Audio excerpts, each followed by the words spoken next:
성도 여러분 안녕하세요. 2월 3일 월요일 아침입니다. 이 한 주간도 주님의 은혜 가운데 모든 성도님들의 삶이 믿음으로 승리하는 한 주간이 되기를 소원합니다. 우리는 지난 안식일 2월 1일부터 성경의 세 번째 책인 레위기를 이제 통독 범위로 삼아 통독하게 되었습니다. 그래서 오늘은 2월 1일, 2일 그리고 오늘 3일에 그 통독 범위인 레위기 1장부터 시작해서 10장까지의 말씀을 간단하게 요약하고 그리고 오늘의 말씀을 이어갈까 합니다. 먼저 레위기 1장은 번제에 관한 규례에 대하여 우리에게 설명해 주고 있습니다. 그리고 레위기 2장에서는 소제에 관한 규례가 설명되어 있지요. 그리고 레위기 3장에서는 화목제에 관한 내용들이 기록되어 있습니다. 그리고 레위기 4장에서는 속죄제에 관한 규례가 기록되어 있죠. 그리고 5장에서는 속건제에 관한 말씀이 기록되어 있습니다. 이렇게 1장부터 5장까지 각 장에 걸쳐서 한 가지의 제사제도에 대하여 우리에게 들려주고 있는데 이렇게 1장부터 5장까지 기록된 이 5가지의 제사를 5대 제사라고 이야기를 하고 있지요. 이 제사제도는 참 중요한 것입니다. 그리고 레위기 6장에서는 제사에 있어서 지켜야 할 조항들, 그래서 이 5대 제사들, 번제와 소제와 또 6장에서는 대제사장의 소제, 속죄제에 관한 규례를 어떻게 지켜나가야 하는 특별한 조항들에 대한 것을 기록하고 있습니다. 그리고 7장에서는 속건제와 화목제에 있어서 지켜야 할 조항들을 우리에게 들려주고 있습니다. 그리고 7장 후반부에는 제사장들의 분깃에 관하여 어떻게 다루어질 것인지에 대하여 우리에게 들려주고 있습니다. 그리고 월요일 과정인 8장에서는 아론과 그의 아들들을 구별하는 하나님의 뜻이 나오고 있습니다. 그리고 성소에 관유를 바르는 그 장면이 나오고요. 첫 제사장 위임식이 이루어지는 장면을 우리는 성경을 통하여 볼 수 있습니다. 그리고 레위기 9장에서는 아론이 드디어 대제사장으로서 첫 제사를 드리는 장면이 나오고요. 하나님께서 불을 보내심으로 그 제사를 또 그 모든 과정을 인정하시는 모습을 우리는 9장을 통하여 볼 수 있습니다. 그리고 레위기 10장에서는 아론의 아들들의 범죄와 죽음에 관한 기록이 있습니다. 그리고 포도주, 독주, 부정한 것에 대하여 금지하여야 한다는 것에 대한 말씀을 우리에게 주고 계시고 또 성물에 대한 것, 이 제사의 예물을 드린 그것들에 대하여 먹는 것과 어떻게 해야 하는지에 대한 율법을 기록하고 있습니다. 레위기 1장부터 10장까지의 말씀, 혹시 아직 이 레위기를 읽지 못하신 분들은 지난 성경에 대해서 조금은 아쉽지만은 시간이 나실 때마다 다시 한번 못 읽은 성경 부분을 읽도록 해주시고 이 2월 달부터는 레위기를 이 아침 말씀과 함께 통독하는 그러한 기회로 삼으시게 되길 바랍니다. 레위기 1장 2절에는 이렇게 기록되어 있습니다. 이스라엘 자손에게 말하여 이르라. 너희 중에 누구든지 여호와께 예물을 드리려거든 가축 중에서 소나 양으로 예물을 드릴지니라. 레위기는 이렇게 시작하고 있는 것입니다. 레위기에서의 그 시작은 하나님께 예물을 어떻게 드려야 하는가. 여기에서 이 예물은 바로 제사를 상징하는 것입니다. 그래서 예물에 관한 것을 이야기하는 것뿐만 아니라 참 하나님께 드리는 제사가 어떠한 의미가 있고 그 의미를 어떻게 백성들이 지켜나가야 하는지에 대한 기별이 담겨져 있고 그리고 하나님 앞에 드려지는 그 모든 제사에 대한 기록을 우리에게 자세히 설명하는 것이 바로 레위기 책이라고 이해하면 되시겠습니다. 그래서 오늘은 한 구절의 말씀을 깊이 이해하는 것도 중요하겠지만 레위기가 어떤 책이고 특별히 오늘 이 1장부터 10장까지에 있는 내용 가운데 나타나는 5대 제사에 대하여 간단하게 설명하는 것으로 이 아침 말씀을 대신할까 합니다. 레위기의 초반에는 5가지의 기본 제사법이 제시되어 있습니다. 그리고 이 제사들을 통하여 하나님께서는 당신의 백성이 죄의 끔찍한 실제를 깨닫기를 원하시죠. 그러면서 날마다 드려지는 제사를 온전히 주님 앞에 드리고 나아오기를 바라고 또 그렇게 요구하고 계십니다. 첫 번째 성경에서 레위기 1장에서 우리에게 알려주시는 제사는 번제입니다. 번제에 이 사용된 제물들은 숫송아지, 수양, 수염소 혹은 비둘기 등인데 이 모든 제물은 반드시 흠이 없고 일련된 수컷임이 그 특징으로 하였습니다. 그러나 비둘기에 대해서만큼은 수컷이나 암컷 중 어느 것을 드리라는 특별한 지시가 없었죠. 번제는 특별한 의미가 있습니다. 번제는 흠 없으신 자신을 하나님께 바치신 그리스도의 한 모형이었습니다. 그것은 매일 드려졌고 그것으로 말미암아 속죄가 이루어졌죠. 말하자면 이것은 헌신의 제사, 그것이 바로 번제였습니다. 그렇기 때문에 맨 먼저 언급되기도 하였고 또 누구든지 자신을 하나님께 온전히 굴복시킨 다음에야 그분과 함께 진할 수 있는 천국으로 또 구원의 그 모든 믿음의 길을 걸어갈 수 있다는 것을 상징하기도 합니다. 사람은 하나님께 헌신하고 하나님께서는 그 헌신한 사람들을 성별하는 것입니다.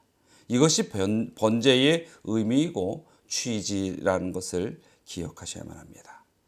또 레위기 2장에 나오는 소제는 그 소제에 드려진 제물에 총 4가지의 종류가 있었는데 첫째는 고운 가루로서 여기에는 기름과 유향이 첨가됩니다.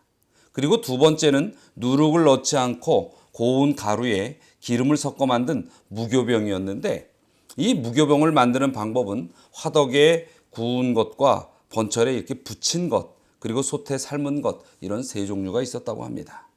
또 소제물에 3번째는 처음 익은 곡식이었으며 4번째는 첫 이삭이었는데 특별히 첫 이삭을 소제물로 드릴 때는 볶아서 찧어서 거기에 기름과 유향을 드려야 하는 것이었습니다.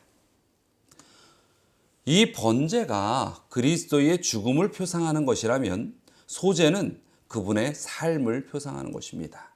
이 시간에 소제에 대한 그 예수 그리스도의 삶에 대한 적용을 낱낱이 하나하나 다 설명할 만한 그 시간은 없지만 그 소제 속에 온전한 그리스도의 삶이 어떠한 의미로 우리에게 표상되고 있는지를 알아볼 수 있는 것이 바로 소제의 의미입니다. 세 번째 제사는 화목제입니다. 화목제의 그 제물로 보면은 소와 염소가 있었습니다. 흠 없는 것으로서 암컷, 수컷 구별 없는 것이 어느 것이든지 가능했지요. 그러나 전부를 드리는 것이 아니라 내장에 덮인 기름과 내장에 붙은 모든 기름, 그리고 두 콩팥과 그 위에 기름, 허리 근방에 있는 것과 간에 덮인 커프를 콩팥과 함께 드리도록 되어 있었습니다. 그리고 두 번째 이 화목제의 예물은 양이었는데 소와 마찬가지로 흠 없는 것으로 하고 또 암소 어느 것이든지 가능하였다라고 합니다. 그리고 어린 양을 드릴 수도 있었습니다. 양의 경우도 마찬가지로 양의 기름만을 드리는 그러한 예물로서 성경은 우리에게 알려주고 있었습니다. 이 화목제는요, 하나님과 사람 사이의 친교를 상징하는 그 친교를 위한 희생제물을 드리는 제사입니다. 이 제사의 특징이 있었는데 그 특징은 희생제물 전체를 화제로 태워 하나님께 드리는 것이 아니라 그중 일부를 제사장과 봉헌자가 먹는다는 점이었습니다. 이것은 하나님 앞에서 희생제물을 함께 먹음으로써 하나님의 친교를 가진다는 의미인 것입니다. 한편 그리스도께서는 친히 하나님과 우리를 위한 화목제물이 되기 위해 십자가에서 죽으신 그것을 의미하는 것입니다. 그래서 화목제를 통하여 또 화목제의 그 상징이신 예수 그리스도를 통하여 우리가 하나님과 하나가 되는 화목의 제물, 그것이 바로 화목제의 의미가 되겠습니다. 그리고 네 번째의 제사로는 속죄제가 있습니다. 속죄제의 제물은 죄인의 사회적인 위치에 따라서 사뭇 다르게 제시되고 있습니다. 제사장은 흠없는 숫송아지를 드렸고요. 그리고 온 회중들은 숫송아지를 드리고 또 족장은 흠없는 수염소를 드리고 평민들은 흠없는 암양이나 암염소를 드리면 된다라고 이렇게 성경에는 기록되어 있습니다. 이외에도 가난한 자는 산비둘기나 집비둘기를 이 제물로 드릴 수도 있었고요. 또 이보다 더 가난한 자는 고운 가루, 에바 10분의 1을 제물로 드릴 수도 있었습니다. 그래서 이 속죄제에는 자신의 어떠한 처지에 있어서 그 임하는 것만큼, 능력만큼을 온전히 구분하여 하나님께 또 드려지는 그러한 의미를 성경에서 가리키는 것을 볼 수가 있지요. 히브리어로 속죄제는 죄라는 말과 동일한 단어인 하타트라는 그 원어로 쓰여져 있습니다.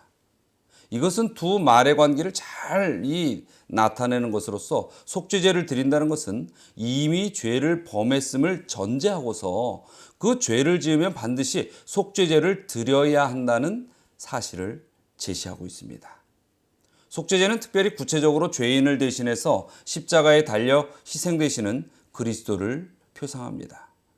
그래서 이 제사는 문자 그대로 속죄를 위한 것입니다. 이사야 59장 2절에는 이렇게 말씀하고 있습니다. 오직 너희 죄악이 너희 하나님 사이를 내었고 너희 죄가 그 얼굴을 가리워서 너희를 듣지 않으시게 함이니. 이렇듯이 죄악으로 말미암아 하나님으로부터 분리된 우리가 다시 하나님과 만날 수 있는 관계의 회복을 이루게 하는 것, 그것이 바로 속죄인데 그것을 또 의미하는 제사가 바로 속죄제인 것입니다. 그래서 속죄제는 근본적으로 우리가 가진 죄를 위하여 드리는 속죄의 제사다라는 사실을 기억하시게 되길 바랍니다. 자, 다섯 번째 제사는 속건제입니다. 속건제는 속죄제와 명확한 구별은 없으나 대체로 그 범죄가 여호와의 성물에 대한 취하는 그릇된 죄를 지었거나 또는 남의 물건에 대하여 취하는 죄를 지었을 때에 그 양의 5분의 1을 더하여 돌려주고 드리는 제사를 속건제라고 합니다. 그래서 이 속건제를 통하여 가해자는 용서를 받고 피해자는 사실상에 오히려 더 큰 이득을 보게 되는 것을 하나님께서 마련하셨습니다. 여러분, 이 5대 제사는 온전히 죄에 대하여 어떻게 용서하여 주시는지 하나님의 깊은 사랑의 의미가 담겨져 있는 제사들입니다. 그리고 이 5대 제사뿐만 아니라 레위기 전체에서는 바로 그 우리의 죄를 씻어주시는 예수 그리스도의 어린 양, 그 사랑과 구속의 경륜에 대하여 기록되어 있는 책이 바로 레위기인 것입니다. 그래서 레위기는 구약의 복음서라고 일컬어집니다. 각종 제사의 예물들이 희생제물이신 예수님을 상징한다는 것, 그리고 그 이야기들로 가득 찬 이 레위기를 우리는 이렇게 통독하게 될 때에 많은 은혜를 느낄 수 있게 됩니다. 이제 2월달 들어서 우리가 레위기를 매일 매순간 3장 내지 4장을 통독하게 될 때에 정말 예수님의 사랑을 다시 한번 깊이 이해하는 그런 시간이 되시기를 간절히 소원합니다. 여러분, 예수님께서 우리의 죄를 대신하여 주신다는 것, 그 예수님의 그 속죄의 예물로서의 희생은 이 땅의 어떤 죄일지라도 주님 앞에 나오는 모든 영혼들에게 용서의 은혜를 베푸신다는 것입니다. 우리 하나님의 백성들이 이러한 모든 제사의 예물로서의 예수님을 생각할 때 우리가 가지고 배워야 할 하나의 품성이 있습니다. 그것은 우리가 누구를 정죄하면 안 된다는 것입니다. 왜냐하면 크고 작은 차이는 있을지 몰라도 우리의 죄는 그 어떤 죄라도 죽음에 이르게 하는 죄입니다. 그러나 그 죄가 크든 작든 예수 그리스도께서 다 용서하신다고 말씀하신 것입니다. 그런데 주께서 용서하신 것을 우리가 정죄함으로 인하여 사람 사이에 분리가 일어나고, 그래서 그 틈 사이에 사단이 들어오고, 그러한 일들로 인하여 신앙에서 실망하여 떠나가고, 또 우리의 신앙이 시험을 받고 쓰러지는 그런 일들이 믿는 백성에게도 나타날 수 있다는 사실을 우리는 명심하고 눈여겨 살펴야 할 것입니다. 그래서 이 특별히 레위기, 우리의 어린 양 예수 그리스도를 생각할 때에 여러분들께서 마음에 정말 예수님과 같은 마음을 배울 수 있는 그런 기간이 되길 바랍니다. 그리고 우리에게 정죄의 어떠한 역할보다는 정말로 아직은 신앙이 완숙하지 못하고 성숙하지 못한 자들일지라도 그들을 향하여 기도하고 안아주고 옳은 길로 사랑으로 이끌어줄 수 있는 그러한 우리들의 삶이 되어야 할 것입니다. 자, 오늘 이 말씀들을 생각하면서 또 오늘 하루 함께 기도하는 기도의 제목을 말씀드리겠습니다. 첫 번째는 예수님을 바라보는 나 자신의 신앙을 위하여. 정말 우리가 예수님을 바라보고 예수님의 품성으로 살 수 있도록 기도해 주시기 바랍니다. 두 번째는 아무래도 노인들만 가득 모인 우리 은빛샘에 많은 성도님들이 계십니다. 그 은빛샘 성도님들과 선교를 위하여 기도해 주시기 바랍니다. 그리고 세 번째는 무엇보다도 요즘 모든 사람들이 함께 합심하여 기도해야 할 제목이 아닌가 싶은 생각이 듭니다. 신종 코로나 바이러스, 점점 이 전염이 확산되고 많은 사람들이 고통에 빠져 있습니다.